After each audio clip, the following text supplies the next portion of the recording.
Um assunto importante agora da nossa política nacional. O presidente da Câmara dos Deputados, Hugo Motta, afirmou agora há pouco que possíveis vetos do presidente Lula no texto do PL antifacção são naturais e é uma prerrogativa do presidente da República. Vamos ouvir o que falou o chefe da Câmara dos Deputados. A análise sobre os possíveis vetos ao texto, isso agora é natural e é uma atribuição do Poder Executivo, é uma prerrogativa do presidente da República. Então nós respeitamos e após a análise do Poder Executivo, o presidente irá sancionar aquilo que entende ser correto sancionar e aquilo que não for sancionado, o Congresso depois analisará os possíveis vetos com muita tranquilidade. Eu penso que o momento não é de confronto entre o Legislativo e o Executivo. O confronto agora tem que ser com o crime organizado. Deixa eu chamar aqui o Zé Maria Trindade. Zé, não é comum, né? Um presidente de uma das casas do Legislativo, ao falar sobre veto presidencial a projeto aprovado na Casa de Leis, falar que é prerrogativa, amenizar, enfim, geralmente tem uma defesa corporativista das decisões dos parlamentares, né? O que você lê aí nas entrelinhas dessa fala do presidente Hugo Motta, hein? Eu perguntei para um amigo muito próximo ali do deputado Hugo Motta, e aí, de que lado ele está? E a resposta foi assim, olha, ele vai ficar até o final assim, um pouco lá e um pouco cá, porque ele está pensando exatamente na sua reeleição, na política do seu estado, e a posição que ele deve adotar é essa mesmo. Mas é uma linguagem comum. Aqui, a história do debate é cada um no seu poder. Então, o poder de veto é do Executivo, né? Do presidente da República. E o poder de derrubar o veto ou não é do Congresso Nacional, da Câmara e do Senado Federal. Um veto, para ser derrubado, ele tem que receber a maioria absoluta dos votos da Câmara e a maioria absoluta dos votos do Senado Federal. A diferença é que num único plenário, né, que é o plenário do Congresso Nacional.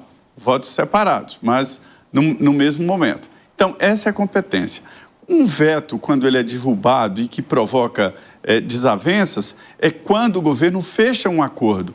Porque quando há um acordo de votação no Congresso, pressupõe a sanção.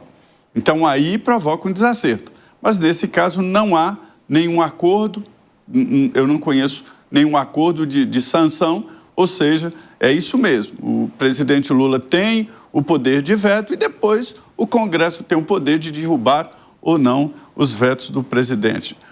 Olha só, esse projeto provocou um debate muito forte, principalmente sobre a paternidade. É um momento da política em que todos procuram ali algo para mostrar, né? Um momento, como eles dizem, de saber quem é que tem garrafa para entregar. Deixa eu chamar aqui também o Fábio Piperno. Como é que você vê essa movimentação do Hugo Motta? Porque, de fato, é prerrogativa do presidente vetar ou não um projeto. Mas, geralmente, quando alguém lembra que, de fato, é uma prerrogativa, faz ali o pedido, né? É uma prerrogativa, mas seria bom que o presidente respeitasse a vontade dos representantes do povo.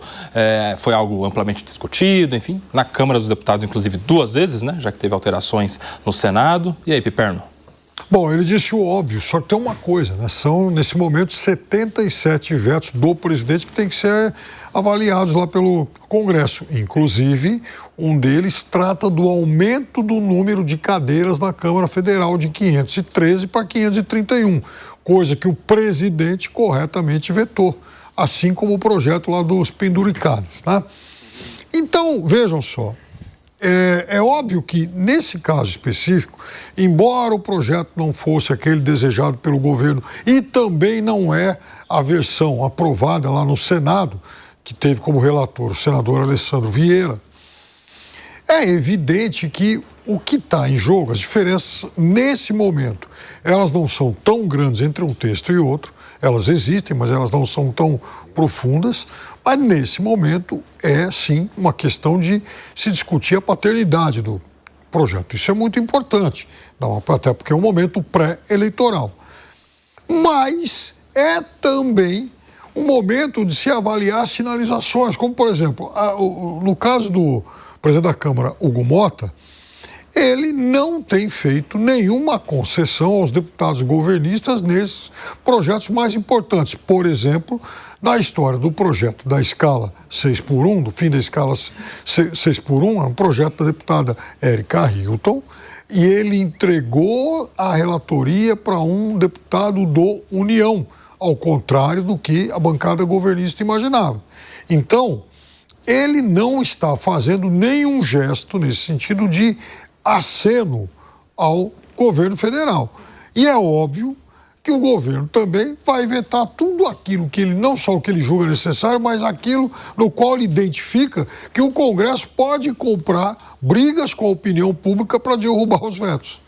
Quero a sua opinião também, Alan Gani, agora falando um pouco mais do PL antifacção, que foi aprovado ontem, texto final na Câmara dos Deputados, mais uma vez sob a relatoria do Guilherme Derrite, que antes de levar o texto para votação, se reuniu com o ministro da Justiça e Segurança Pública do governo federal e, aparentemente, no texto final, conseguiu empregar ali, dentro das possibilidades, o que gostaria para o texto. Como é que você vê a figura do Guilherme Derrite na condução dessa relatoria? Ele sai vencedor, Gani? Sai vencedor e principalmente porque o projeto foi identificado com o seu nome. Muito embora inicialmente tenha sido de autoria do governo federal, mas ele assumiu a relatoria, bem ou mal, com muitas idas e vindas, ele conseguiu avançar com o projeto, fez algumas modificações, mas no final das contas é um bom projeto. Ele já tem naturalmente uma identificação com o tema da segurança pública, do combate à criminalidade aqui em São Paulo, e aí agora acaba tendo uma marca formal, uma marca registrada. Com isso, sai vencedor e sai como um forte candidato ao Senado Federal, Koba. Inclusive, nessa reunião, nessa entrevista coletiva que concedeu há pouco o Flávio Bolsonaro, ele confirma Guilherme Derrite, candidato, é o número 1 da ala bolsonarista, da ala da direita em São Paulo, na disputa pela vaga ao Senado, Guilherme Derrite. A dúvida está em relação a quem seria o segundo nome, né? E aí tem vários candidatos a candidato. Marco Feliciano, o próprio Mário Frias, o vice-prefeito de São Paulo, Coronel Melo Araújo, o nome que vem despontando e despontando com força ultimamente, da Sonaira Fernandes, vereadora de São Paulo, principalmente depois que os petistas pontuaram bem, e ela seria um voto da direita que tira voto da esquerda, né? Por ser nordestina, mulher, negra, evangélica e com experiência no legislativo. Enfim, coisas pra gente... Ricardo Salles, realmente. Mas daí o Ricardo Salles teria que se reconciliar. Precisaria de um jantar com o Valdemar Costa Neto para ter esse apoio do PL, depois de tantas críticas que o Salles fez ao Valdemar nas eleições municipais. O Valdemar perdoou até o Ciro Gomes. Verdade, pois é. Quem perdoou o Ciro Gomes vai perdoar o Salles também, né? Vamos acompanhar aí essa novela da segunda vaga ao Senado aqui em São Paulo. O deputado federal Guilherme Derrite, que foi o relator do PL Antifacção e que vai ser o candidato ao Senado, vai dar uma entrevista daqui a pouquinho, às 18 horas, no programa Os Pingos nos Is, aqui na Jovem Pan. Eu falei o deputado federal, a Thaís me deu um grito aqui no meu ouvido, porque ela achou que eu já ia chamar um outro deputado federal, que daqui a pouquinho a gente vai falar aqui. Mas o Zé Maria Trindade, aí em Brasília, como é que você está vendo esse movimento aí, já que a gente entrou nesse assunto, das escolhas nos estados? Parece que o Jair Bolsonaro está fazendo algumas escolhas importantes, como fez lá em Santa Catarina, no Distrito Federal, em alguns estados. Parece que é ele quem toma as decisões finais ainda, né? Pois é. Olha, é um momento muito sensível a definição ali das chapas. Os deputados vão ter que optar, né? Porque tem um prazo, a partir daí não pode mais mudar de partido político. E há promessas, uma cooptação de outro deputado, venha para o meu partido que eu te dou isso, dou aquilo, é uma espécie de acomodação. Eu chamo de janela da infidelidade, é o momento em que os deputados poderão mudar de partido sem nenhum problema com a justiça eleitoral, nem ameaça ao mandato, né? Então, esse é o momento da acomodação. E é a conversa que se tem por aqui, não é só para o Senado, né? É porque os partidos agora estão vivendo uma nova realidade. Não é mais o momento de apresentar uma chapa enorme e tal para catar votos, né? Apresenta candidatos, porque depois soma na legenda. Porque eles têm uma verba. Cada partido tem uma verba para ser gasta. E a partir daí, dessa distribuição, os partidos apostam em quem tem chance de se eleger, porque depois, com base no número de deputados que se elegem, que tem dinheiro de volta, através do fundo partidário e o fundo eleitoral. Também horário de tempo e força política. Então, não é só para o senador, mas também para deputado. Há um debate muito profundo, quem vai ser o quem. Só que a chapa para o Senado, ela é mais restrita, apenas 2 vagas. E isso provoca um debate em cada estado, Kobayashi. São Paulo, que é um estado mais visível e tal, tem um debate, mas Minas Gerais também. Eu falei hoje com o deputado Reginaldo Lopes, que não será candidato ao Senado. Ele até queria, mas disse que na eleição passada ele fez toda uma campanha para o Senado Federal, que é uma campanha diferente. O Senado é um cargo executivo, né? Executivo não majoritário, é como de governador. Então ele fez uma campanha muito mais ampla e tal, e depois teve que se adaptar e fazer novos acordos para o deputado estadual, para se ter uma ideia.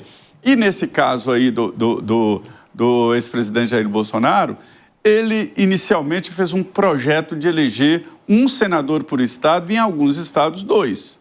Né? E aí houve uma mudança, dizendo, olha, nós apresentaremos um candidato bolsonarista, de raiz, e outro que não gosta do PT, mas que não é bolsonarista. E aí o grupo do PT fez a mesma proposta. Nós vamos abrir vantagem e abrir acordo para tentar eleger senadores que não sejam do PT, mas que possam ser também aliados no futuro, né? Que não sejam bolsonaristas. Então, o Senado está numa disputa muito forte aí para o domínio a partir do ano que vem. Olha como descobriram aqui. Qualquer que seja o presidente da República, ele dependerá do Congresso Nacional. Então, quem domina o Congresso dominará o próximo governo, independente de quem seja.